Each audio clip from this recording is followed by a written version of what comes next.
Let's go, you got this.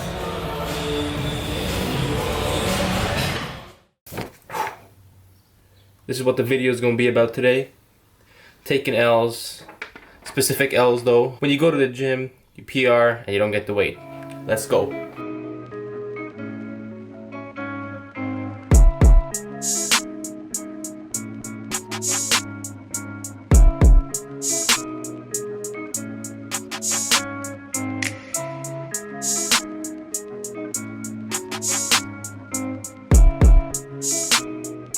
For those of you that like to max out a lot or have a lot of PR days, you know there's a couple risks that you gotta take. Number one, obviously, is the risk of injury. Ain't nobody got time for that. That's a completely other topic. But the second and most important one is you have the possibility of taking a nice big fat L if you go too heavy. Now, especially when you have friends that encourage you to keep going up in weight, the chances of you holding that L just keeps getting higher. And luckily for me, I have a lot of friends that encourage me to keep going higher. But as a result, the chances of me picking a weight that's too high just increases because I'm so amped up to get a bigger lift. Now, the other day I did decide to max out my deadlift. It was going pretty well until I went up even higher and this thing just started creeping up on me. But more of that a little bit later.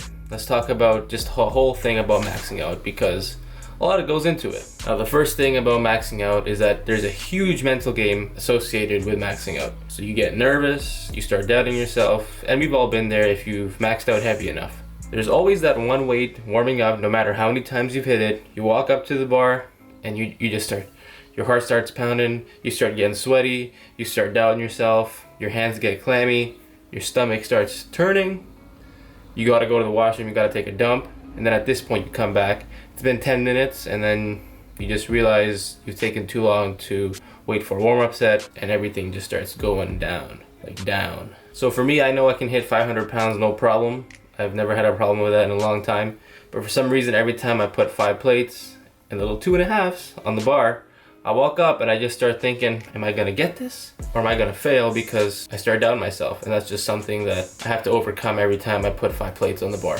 Now, with that being said, you have to figure out ways in order to overcome these feelings. Personally, I like to talk to my training partners and just joke around with them because it takes my mind off of the whole mental game and I can just focus on pulling when I get to the bar. But ultimately, that's going to be something that you got to decide. I guess that brings me to my next point, which is always make sure you PR with at least one other person or with a couple of your friends or training partners. The reason being is that these people, they're actually watching you and they can give you live feedback. They can tell you how fast your reps are moving, even though in your head, it may not feel like it's that fast. Since maxing out does have a huge mental component, the RPE of that rep is probably not going to match up to how it looks. So if you ever get someone to record you while you're doing your lift and you do the lift and it's like, man, that was really slow, and you take a look at the film and you're like, what the hell, that was really easy. So if you didn't have anybody there, you probably would have just been a little bit more conservative. But if you do have friends, you're able to really push yourself because they can tell how fast the rep is moving. So going back to my deadlift max, I did decide to test out how strong my deadlift was. I decided to go for a 1 rep test. So warming up for my max, everything felt really good. You know, everything was blasting up. 135, 225, 315, 455 went up really fast, so I got really confident with that. And then, then I hit the 5 plates and I started getting, butterflies in the stomach and all that. But I killed that too, and I worked up to 545, and it went up pretty smooth.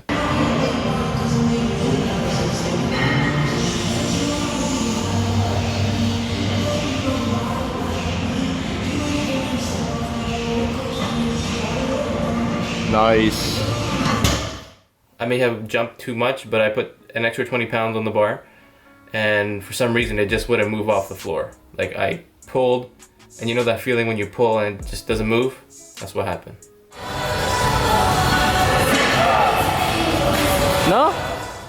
So with 565, I actually attempted it 2 times because after the first time, I thought I'd be able to get it again. So the first time, I actually just kind of pulled the slack out before I lifted the weight. And it did come off the floor a little, but I felt like it was going nowhere, so I kind of just dropped it. And then the second time around, I was getting hyped up, I thought I would just yank on the bar and magic would happen, but that didn't go as planned.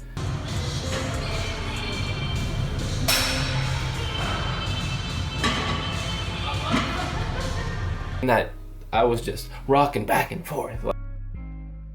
So whether or not you do take an L on max day, you should have a better idea of where your current limit is so you can track your progress moving forward. So yeah, that's pretty much it. I mean, I took a couple L's, but it's all good because I'm able to learn from it and progress in the future. Maybe next time I won't be so L prone. Is that a word? L prone? Yeah, we'll go with it. Maybe next time I won't be so prone to getting L's and I'll be able to lift a little bit heavier. But that's all I have for now, guys. Thanks for watching. See you guys next time. Peace. Sick of these L's. So today I did 10 sets of 3 deadlifts with 425 pounds. And before I get started, yes, I was using straps. Only reason because I've been tearing up my hands recently. I don't want to be cutting up my hands for no reason doing 10 sets, so that's why I'm using straps. So